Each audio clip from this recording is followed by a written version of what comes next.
tulis.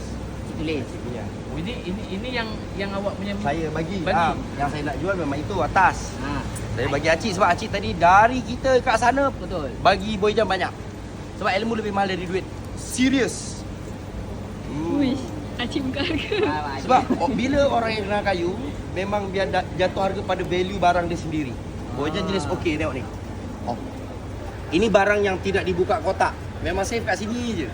Acik dah ronda sampai belakang, dah tengok semua jenis jati yang Boy Jam ada. So, jujur geng, Boy Jam cuma buat satu je untuk model ni. Kilang international. Ni kilang international. Kilang international. Yang Bos Ijan sendiri buat satu je, order satu. Bukan kilang Bos Ijan bukan Satu je? kilang Bos Ijan. Ini kilang international, Boy Ijan masukkan model Cobra. Kau tolong buat aku satu, harga nombor 2. Kau buatkan, aku nak tengok hasil tangan kau. Yang orang pakai je. Oh. Dan Bos Ijan baru sampai, Boy Ijan tak buka kotak lagi. Dan Acik ni yang buka kotak geng. Betul? Ya. Acik yang buka kotak. Ya. Acik yang teka harga. Alamak. Ai, lain macam ni. Lain macam ni. Lain macam ni. Oh. Oh, oi. lagi. Contek apa tu?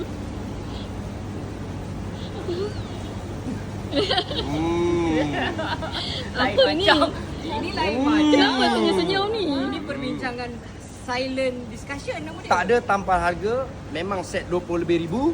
Acik Acik tengok sendiri. Acik teka sendiri. Acik teka sendiri. Ui, tapi Acik memang kenal. Acik teka sendiri.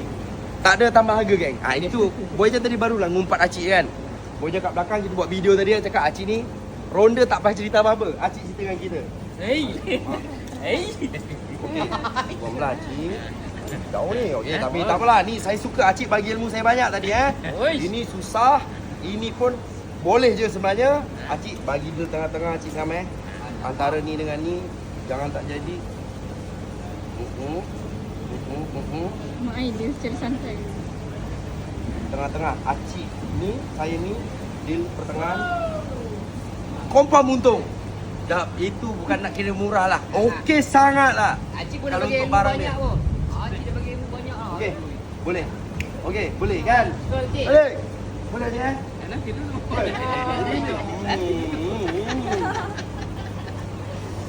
Mepet Acik. Makin tak senang Bos Ijan duduk. Kalau Acik ni tadi tak bagi ilmu Boy Jam geng, memang biasa harga dia naik. Kalau untuk kualiti macam ni sebab dia satu kan. Tapi Acik ni banyak ajar Boy Jam tadi. Banyak sangat ilmu.